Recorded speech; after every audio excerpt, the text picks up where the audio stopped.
Channel practice with Ravi में आज हम इस वीडियो में पढ़ने वाले हैं आरपीएफ कांस्टेबल का प्रैक्टिस नंबर 12 पढ़ने वाले हैं। ठीक, देखिए आपका रेलवे का कोई भी एग्जाम हो तो आपका प्री वाई को क्वेश्चन जरूर होता है। ठीक, तो आप एक बार पढ़ के जरूर जाइएगा। तो चलिए स्टार्ट करते हैं। और यदि आप लोग चैनल में पहली बार आए तो प्लीज़ चैनल को सब्सक्राइब कर दीजिएगा ताकि जब वीडियो को अपलोड किया जाए तो सबसे पहले आपको नोटिफिकेशन मिल जाए। तो चलिए बिना लेट किए स्टार्ट करते हैं क्वेश्चन। रसोई के बर्तनों पर नॉन स्टिक कोटिंग के लिए निम्नलिखित में से कौन सा एक विशेष प्लास्टिक उपयुक्त होता है? तो बताएंगे इसका राइट आंसर क्या हो जाएगा। पहले का तो ये हो जाएगा टेफ्लॉन हो जाएगा। सौर कैलेंडर में कितने राशि चक्रों का उल्लेख है? तो इसका राइट आंसर 12 हो जाएगा।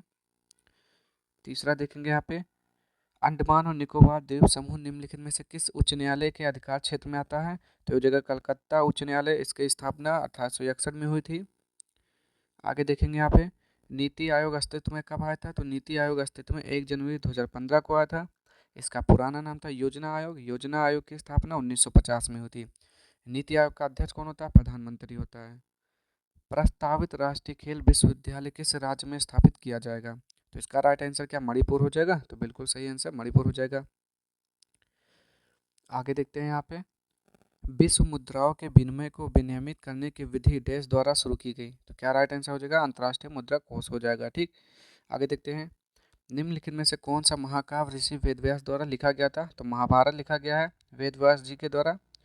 आगे देखते हैं यहाँ पे, निम्नलिखित में से कौन सा भारत का सर्वोच्च खेल पुरस्कार है? तो हो जाएगा राजीव गांधी खेल रत्न पुरस्कार। क्या हो जाएगा? राजीव गांधी खेल रत्न पुरस्कार हो जाएगा।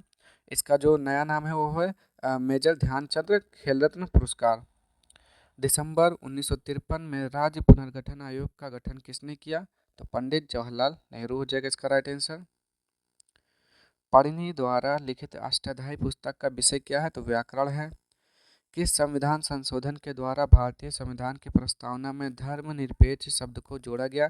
तो 42वें संविधान संशोधन अधिनियम 1976 के द्वारा। प्रति इकाई समय में किसी वस्तु के वेग परिवर्तन को डैश कहा जाता है? तो त्वरण कहते हैं। यूरोपीय जलवायु में उगने वाली वनस्पतियों की विशेषता होती है पर्णपाती वन। आगे, पश्चिमी चक्रवात की उत्पत्ति होती है तो भूमध्य सागरीय क्षेत्र से होती है। आगे देखेंगे क्या लिखा हुआ है यहाँ पे, बोहर पद्धति के अनुसार एक परमाणु के वायतम कोश में अधिकतम हो सकते हैं कितने इलेक्ट्रॉन? 8 इलेक्ट्रॉन हो सकते हैं। निम्नलिखित में से कौन सा रोग बैक्टीरिया द्वारा नहीं होता? हेपेटाइटिस ए, ये वायरस के द्वारा होता है। निम्नलिखित में से किस राज्य में एक से अधिक परमाणु ऊर्जा संयंत्र हैं? तो Tamil Nadu is the right answer. आगे, मनुष्यों में जब एक्स गुणसूत्र वाला एक शुक्राणु अंडे को निषेचित करता है तो युग्मनस डैश के रूप में विकसित होता है? तो मादा शिशु के रूप में विकसित होता है। निम्नलिखित में से कौन सा अनुच्छेद वित्त आयोग से संबंधित है? तो 19 का राइट आंसर क्या अनुच्छेद 280 हो जाएगा। तो बिल्कुल सही, अनुच्छेद 280 हो जाएगा। आगे, निम्न में से किसके अनुसार अर्थव्यवस्था में आवश्यक वस्तुओं का कुल मूल्य हमेशा आपूर्ति के कुल मूल्य के बराबर होता है? तो क्या हो जाएगा? वाल्रस का नियम हो जाएगा। 20 का देखेंगे यहाँ पे, तो बिल्कुल सही है वाल्रस का नियम। किस वर्ष दिल्ली को एक मंत्रिपरिषद युक्त विधानसभा प्रदान की गई जिसके प्रमुख मुख्यमंत्री थे? बताएंगे कौन सा वर्ष है वो? तो 21 का राइट आंसर 1992। निम्नलिखित में से कौन सा भारत का सर्वोच्च नागरिक पुरस्कार है? तो भारत रत्न है। इसकी शुरुआत 1954 में हुई थी। ठीक, आगे, निम्नलिखित में से किस अनुच्छेद के तहत राष्ट्रीय अनुसूचित जाति आयोग की स्थापना का प्रावधान दिया गया? तो अनुच्छेद 338 हो जाएगा इसका राइट आंसर। आगे देखते हैं यहाँ पे, निम्नलिखित में से कौन सी समिति पूंजी खाता परिवर्तनीयता से संबंधित है? तो इसका राइट आंसर एस तारापोर समिति। भारतीय रेलवे के दक्षिणी क्षेत्र का मुख्यालय? तो इसका राइट आंसर हैदराबाद हो जाएगा। सॉरी, हैदराबाद नहीं, चेन्नई हो जाएगा। ठीक, भारतीय रेलवे के दक्षिणी क्षेत्र का मुख्यालय चेन्नई हो जाएगा। आगे देखते हैं यहाँ पे, भारतीय संविधान के अनुसार राज्यपाल बनने के लिए न्यूनतम आयु 35 वर्ष, राष्ट्रपति बनने के लिए न्यूनतम 35 वर्ष है, प्रधानमंत्री बनने के लिए न्यूनतम 25 वर्ष है। राष्ट्रकूट राजवंश का संस्थापक दंती दुर्ग किस राज्य में उकाई बहुउद्देशीय नदी घाटी परियोजना स्थित है?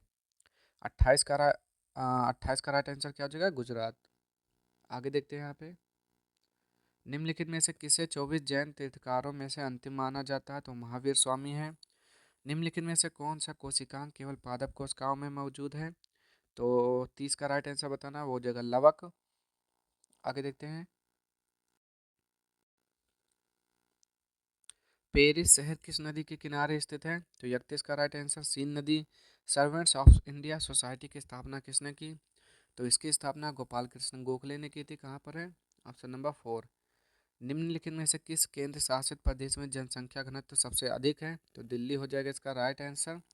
आगे दिए गए विकल्पों में से इक्वेस्ट्रियन स्पोर्ट्स डैश से संबंधित है? तो घुड़सवारी से संबंधित है। दोलन की घटना में प्रति सेकंड दोलनों की संख्या को डैश कहा जाता है? तो क्या बोलते हैं? 35 का राइट आंसर आवृत्ति बोलते हैं। आवृत्ति का मात्रक हर्ट्ज होता है। बोलीविया की राजधानी लापाज हो जाएगा। निम्न में से किसे मुद्रा बाजार भी कहा जाता है? तो कार्यशील पूंजी बाजार को मुद्रा बाजार कहा जाता है। मानव की आवाज़ की उत्पत्ति डैश में कंपन के कारण होती है? तो स्वर रज्जु के कंपन के कारण होती है। निम्नलिखित में से कौन सा अनुच्छेद जम्मू और कश्मीर राज्य पर लागू है? तो अनुच्छेद 1 और 370, जो कि अब हटा दिया गया है। ठीक। निम्नलिखित में से कौन सा मैंग्रोव वन पश्चिम बंगाल में पाया जाता है? तो सुंदरवन हो जाएगा इसका राइट आंसर। आगे भारत के स्वदेशी खेल कबड्डी के नियमों को सबसे पहले किस राज्य में तैयार किया गया था? तो इसका राइट आंसर क्या हो जाएगा? Option number 4 Maharashtra. चंद्रगुप्त मौर्य का उत्तराधिकारी कौन था? तो बिंदुसार, और बिंदुसार के बाद अशोक। आगे देखते हैं यहाँ पे। निम्नलिखित में से कौन सा शब्द क्रिकेट खेल से संबंधित नहीं है? तो इसका राइट आंसर क्या हो जाएगा 43 का? तो वो हो जाता है आपका ऑप्शन नंबर 4 स्टीपल चेज हो जाएगा। ठीक, क्या हो जाएगा? Steeple chase. आगे निम्नलिखित में से कौन सा हॉकी का एक मौलिक कौशल नहीं है? तो हो जाएगा स्कीइंग।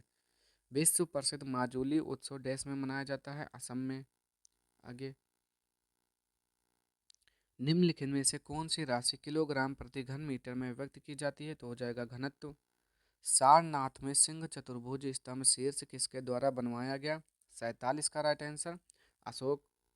आगे 48 का देखेंगे यहाँ पे क्या लिखा हुआ है। निम्नलिखित में से कौन सा सरकार के लिए राजस्व व्यय नहीं है? तो रक्षा व्यय। छठी अनुसूची के तहत स्वायत्त जिलों को गठित और पुनर्गठित करने का अधिकार किसके पास होता है? तो क्या बोलेंगे 49 का? राज्यपाल। लास्ट क्वेश्चन क्या लिखा हुआ है? रान घाटी से आने वाली ठंडी शुष्क हवाओं को कहा जाता है? तो क्या बोलते हैं? मिस्ट्रल बोलते हैं। ठीक, क्या बोलते हैं? मिस्ट्रल। तो आज के सारे क्वेश्चन समाप्त होते हैं। आप लोग बताएंगे 50 में से कितने सॉल्व किए। तो आज के लिए इतना ही, मिलते हैं नेक्स्ट वीडियो में अगले प्रैक्टिस सेट के साथ। तब तक के लिए जय हिंद, जय भारत।